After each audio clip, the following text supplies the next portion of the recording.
Hello friends, कैसे हैं आप सब। मेरा नाम है श्रेया और आपका स्वागत है मेरे यूट्यूब चैनल स्वीट ड्रामा में।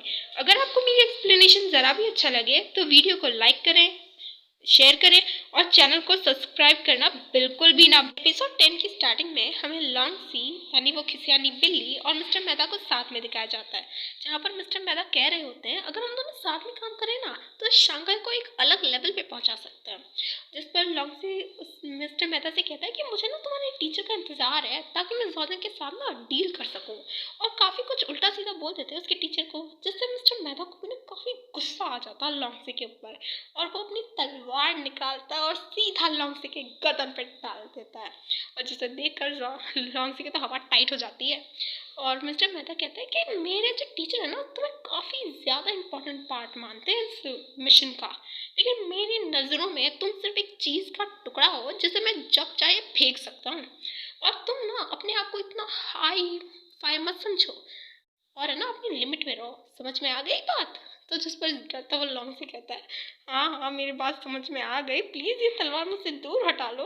दूसरी तरफ अन्ना बाहर जिनसू का वेट कर रही होती है ताकि वो उस ईमेल को ले सके, और जिनसे कहती है कि तुम ना हर महीने सिर्फ इसी टाइम पर मेरी इंपॉर्टेंस जानती हो ताकि मैं तुम्हारा वो ईमेल ला सकूं, और अन्ना से काफ़ी बटरिंग करती है।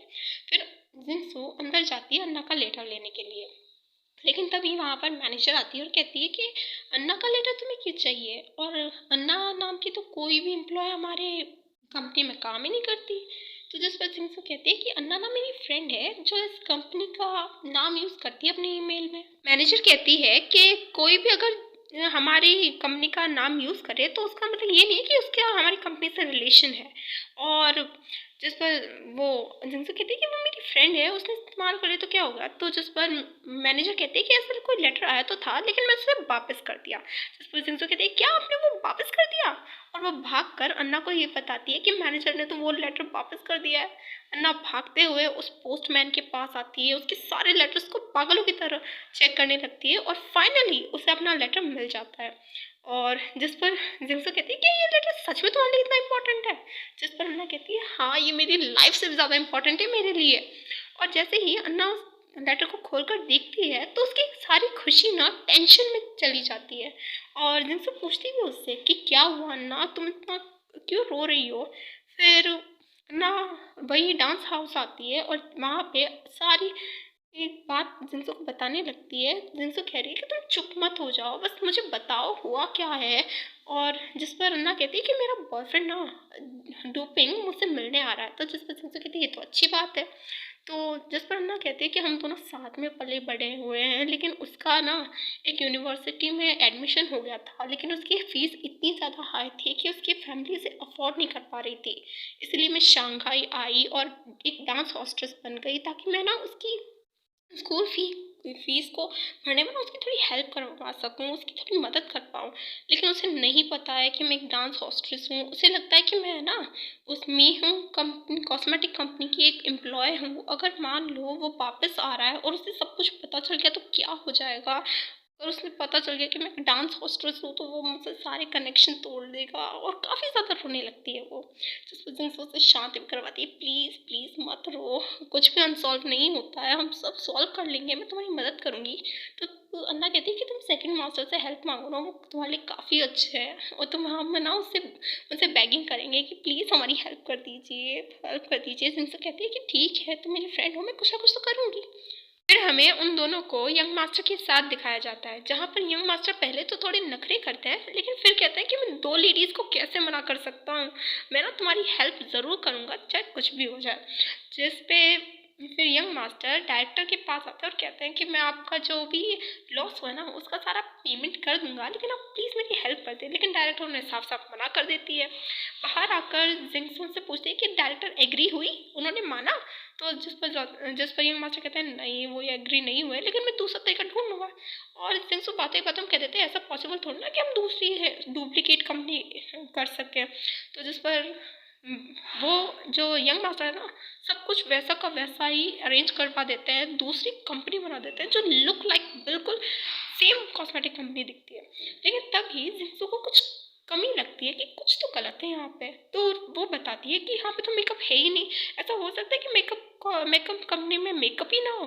तो जिस पर यंग मास्टर कहते हैं कि हाँ मैं अभी खरीद कर लाता हूँ। जिस पर जिंगसू कहती है कि हमने अगर अभी कोई बैच खरीदा तो वो काफ़ी महंगा आएगा और तुम डायरेक्टर की नज़रों में भी आ जाओगे, जैसे सब कुछ एक्सप्लेन हो जाएगा, हमें एक्सप्लेन करना पड़ेगा और सबको पता चल जाएगा। जिंगसू फिर जॉर्डन के पास आती है कि मुझे ना उस मेकअप प्रोडक्ट की थोड़ी ज़रूरत है, क्या तुम वो बैच मुझे दे सकते हो? जिस पर जॉर्डन कहते हैं तुम्हें चाहिए क्यों? तो जिंगसू सोचती है अगर मैंने इसे बताया ना तो ये पक्का मदद नहीं करने वाला। तो जिस पर जिंगसू कहती है कि नहीं मुझे कुछ काम है इसीलिए, और मैं ना तुम्हें कल सुबह तक वो बैच वापस कर दूंगी और मैं उसका पूरा ध्यान रखूंगी। जिस पर जॉर्डन कहता है ठीक है मैं तुम्हें दे तो दूंगा, लेकिन तुम ना डिलीवरी से पहले मुझे वो बैच वापस कर देना। तो जिंगसू ना उसे हक कर लेती है। फिर जब उसे होश आता है तो कहती है यार मैंने ये क्या कर दिया, चल चल निकल जिंगसू यहाँ से। फिर हमें जॉर्डन को और डायरेक्टर को साथ में दिखाया जाता है, जो कि जॉर्डन उनसे बात करता है डायरेक्टर से कि मुझे ना आपका जो सामान है वो कुछ टाइम के लिए उधार चाहिए, आप मुझे दे सकते हैं और आप ना टेंशन मत कीजिए, वो रिस्पॉन्सिबिलिटी मेरी रहेगी उस सामान की। तो जिस पर डायरेक्टर कहती है क्यों, तुम्हें क्यों चाहिए? तो जिस पर जॉर्डन कहता है कि जिनसू ने ना मुझसे हेल्प मांगी है और मैं उसे मना नहीं कर सकता, अगर आपके सामान के साथ कुछ भी हुआ ना तो इसकी रिस्पॉन्सिबिलिटी मेरी होगी। जिस पर डायरेक्टर कहती है तुम उस लड़की के लिए रूल तक तोड़ सकते हो, कमाल है। और दूसरी तरफ अन्ना जिंगसू दोनों ही और उनके साथ साथ यंग मास्टर भी होते हैं और वो दुपिंग का इंतज़ार कर रहे होते हैं, मतलब अन्ना के बॉयफ्रेंड का। जैसे ही अन्ना का बॉयफ्रेंड आता है तो अन्ना उन्हें जिंगसू और यंग मास्टर से इंट्रोड्यूस करवाती है कि ये जिंगसू है और ये यंग मास्टर है। और जिस पर यंग मास्टर कहते हैं कि मैंने ना रेस्टोरेंट में एक सीट बुक की है, चलो खाना खाने चलते हैं वहाँ पर। और हमें अन्ना और उसके बॉयफ्रेंड को ना काफ़ी हंसते हुए दिखाया जाता है, जिन्हें जिंगसू देख रही होती है और पीछे से यंग मास्टर आकर ना उसे डरा देते हैं और कहते हैं तुम देख क्या रही हो? तो जिस पर जिंगसू कहती है कि देखो अन्ना को, वो कितनी खुश है, कितनी लकी है वो। और जिस पर वो सोचने लगती है अगर मान लो डूपिंग को पता चल गया इस सच के बारे में तो पता नहीं क्या होगा। तो जिस पर यंग मास्टर ना उसे ले जाते हैं कि तुम इतना फिक्र मत करो, चलो मेरे साथ। और फिर वो इसे एक जगह पे लेके आते हैं जहाँ पर कहते हैं कि तुम ना बहुत नर्वस हो रही थी और जब मैं कभी नर्वस होता हूँ ना तो मैं यहाँ पर आता हूँ, यहाँ पे आके सारा स्ट्रेस दूर हो जाता है ये। और उससे दो बिल्डिंग दिखाते हैं, एक असली बिल्डिंग होती है और एक जो उन्होंने क्रिएट की होती है वो बिल्डिंग होती है, और कहते हैं कि इन दोनों में कोई डिफरेंस नहीं है और किसी को भी पता नहीं चलेगा कि ये सब हुआ है। और डूपिंग और अन्ना के लिए ना का ये जगह काफ़ी रोमांटिक प्लेस होगी और मैं कल ना उन्हें यहाँ पर लेके आने वाला हूँ। जिस पर जिंगसू भी कहती है कि हाँ ये काफ़ी मेमोरियल प्लेस होगा उनके लिए, हमेशा याद रखने वाली होगी। और अन्ना ना मेरी काफ़ी अच्छी दोस्त है, क्योंकि उसने जब भी मुझे सपोर्ट चाहिए वो हमेशा होती थी और मैं हमेशा चाहती हूँ कि उसकी लाइफ में सब कुछ अच्छा हो, कुछ भी गड़बड़ नहीं हो। तब यंग मास्टर कुछ टाइम के लिए जिंक्स को देखते ही रह जाते हैं और उन्हें उस टाइम मिंगह्यू का ख्याल आता है कि मिंगह्यू के साथ भी वो यहाँ पर आ चुके थे। फिर यंग मास्टर कहते हैं कि सिली गर्ल तुम ना इतना टेंशन मत लो, सब कुछ ठीक होगा। तो जिंक्सू कहती है कि हाँ मुझे थोड़ी काम है, मैं जाकर आती हूँ कंपनी में।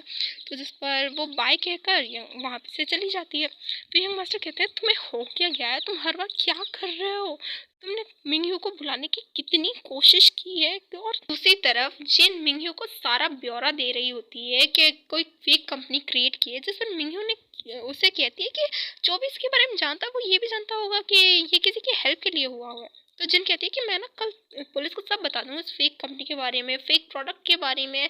मैं ना जिंक्सू को पूरी तरह तबाह होते हुए देखना चाहती हूँ, उसे बर्बाद होते हुए देखना चाहती हूँ। फिर हमें कंपनी का सीन दिखाया जाता है जहाँ पर काफ़ी ज़्यादा अच्छे से होती है वो कंपनी। फिर वहाँ पे कुछ लेडीज़ होती है जैसे यंग मास्टर ने हायर किया होता है, लेकिन वो लोग तो अपने में ही लगी रहती है, बात करने में, मेकअप करने में। तब यंग मास्टर उनसे कहते हैं कि मैंने तुम लोग को बोला था ना तुम्हें काफ़ी प्रोफेशनली ड्रेसअप कर होना है। तो जिंक्सू कहती है अरे ये लोग तो बिल्कुल भी कंपनी के एम्प्लॉय नहीं लग रहे। जिस पर यंग मास्टर कहते हैं कि तुम लोग ना ये यूनिफॉर्म पहनो। जिस पर वो जो लेडीज़ होती हैं वो कहती है ये तो काफ़ी ट्रेबल क्रिएटर है, अगर मुझे पता होता तो मैं यहाँ पे आती ही नहीं।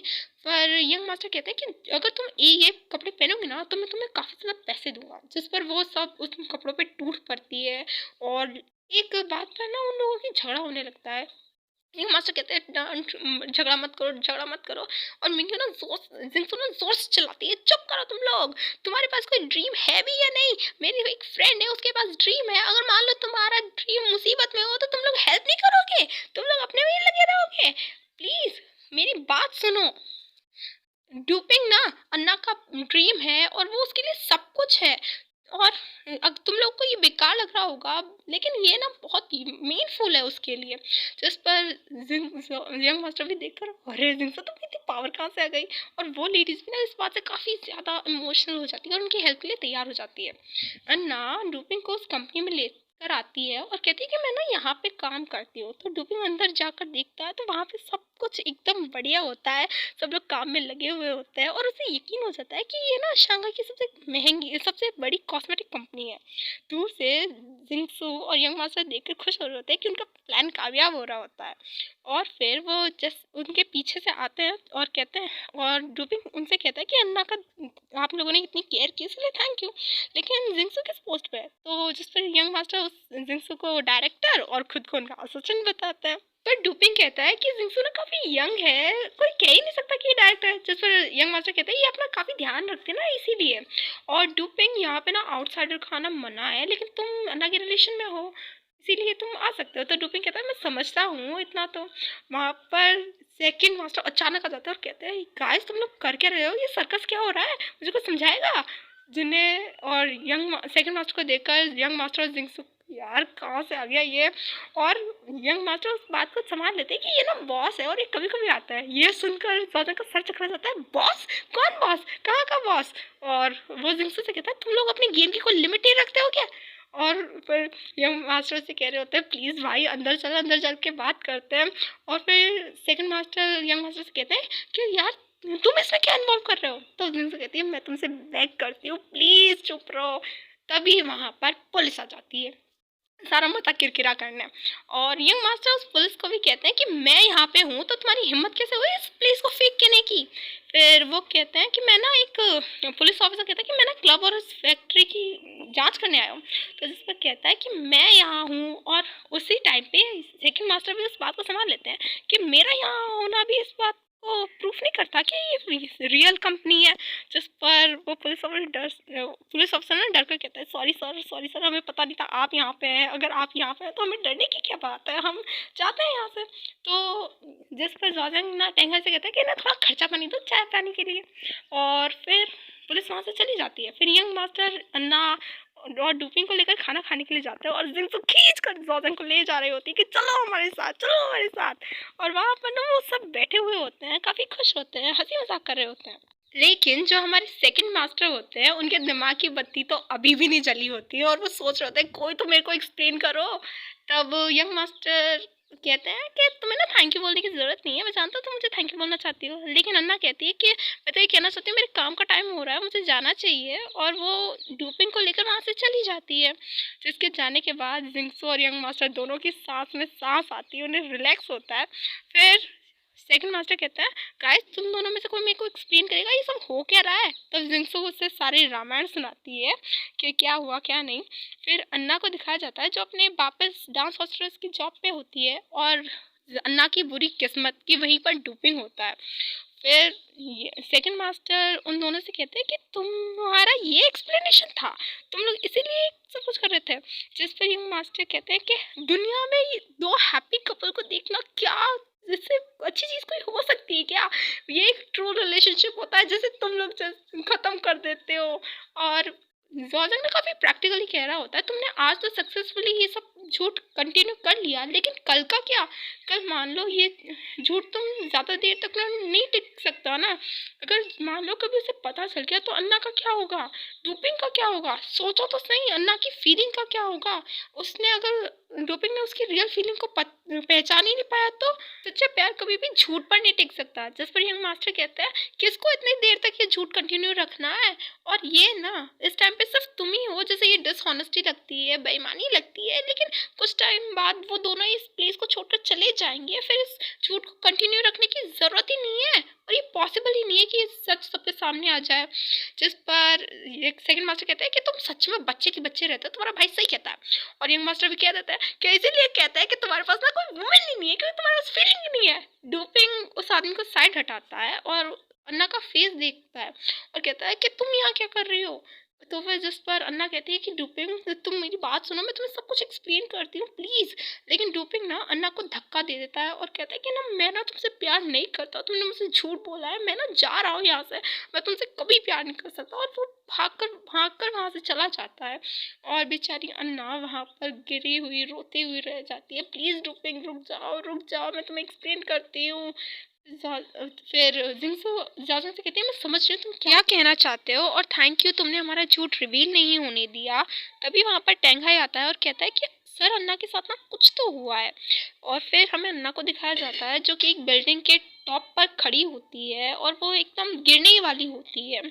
और फिर वहीं पर जिंगसू आती है और कहती है अन्ना तुम क्या कर रही हो, नीचे उतरो, तुम गिर जाओगी, प्लीज़ नीचे उतरो। तब अन्ना कहती है कि तुम क्या कह रही हो, तुम मेरे को समझ में नहीं आ रहा है, और अगर तुम पास आई ना तो मैं पक्का यहाँ से कूद जाऊंगी, और मैं ना अपनी किसी चीज़ को यहाँ पर ढूंढ रही हूँ, मुझे किसी चीज़ की ज़रूरत है यहाँ पर। तो जिस पर जिनसे कहती है अन्ना तुम क्या कह रही हो, मुझे बताओ, मुझे मैं ढूंढ कर लाती हूँ। तो जिस पर अन्ना कहती है मैं ना अपना स्कार्फ ढूंढ रही हूँ, वो मुझे मिल ही नहीं रहा, वो मुझे डूपिंग ने दिया था जब हम विलेज में रहते थे और मैंने उसे खो दिया, मेरे पास वो है ही नहीं। जिस पर और डूपिंग ना पागल हो गया, वो कहता है कि वो मुझे और नहीं चाहता अपने पास। तो अन्ना से कहती है तुम प्लीज़ नीचे आ जाओ, अगर तुम कूद गए तो सब कुछ तुम्हारे हाथों से चला जाएगा, और तुम डूपिंग के बारे में सोचो, तुमने जो उसके लिए किया उसके बारे में सोचो, नीचे आ जाओ। तो उसी तरफ डूपिंग देवदास मोड़ में नशेड़ियों की तरफ पड़ा होता है। वहीं पर टेंगाई आकर उसकी थोड़ी धुलाई करता है उसकी अकल ठिकाने लगाने के लिए। तभी वहाँ पर जोजंग आता है और कहता है कि अन्ना ना सुसाइड कर रही है। जिस पर डूपिंग कहता है कि तुम भी झूठ बोल रहे हो, और वो मेरे लिए सुसाइड क्यों करेगी, वो मेरे लिए जान क्यों देगी। तब जोजंग से सब कुछ क्लियर करता है कि तुम्हारे जो कॉलेज है ना उसके रहने का उसके खाने का कॉस्ट ना $1000 है, और अगर तुमने 4 साल पढ़ाई की है ना स्कूल में, तो फिर अन्ना ने भी है ना 4 साल डांस किया है सिर्फ तुम्हारे हेल्प करने के लिए। फिर डूपिंग को भी रियलाइज़ होता है कि सब कुछ मेरी वजह से हुआ है, मुझे उसे ढूंढना चाहिए, और वो भागकर अन्ना के पास जाता है और कहता है अन्ना प्लीज़ नीचे उतर जाओ, तुम मुझे मत डराओ और ऐसा प्रिटेंड करना बंद कर दो जैसे तुम मुझे जानती ही नहीं हो, और मैं तुमसे बेगिंग करता हूँ प्लीज़ नीचे उतर जाओ, मैं तुम्हें छोड़कर कभी नहीं जाऊँगा प्लीज़। जिस पे अन्ना भी समझ जाती है और वहाँ नीचे उतर जाती है। और फिर हमें अगले सुबह दिखाया जाता है कि डूपिंग और अन्ना वहाँ से जा रहे होते हैं और उन्हें जाता हुआ देखकर जोजैंग और जिंगसू भी वहीं पर होते हैं, और हमारा एपिसोड 10 यहीं पर ख़त्म होता है।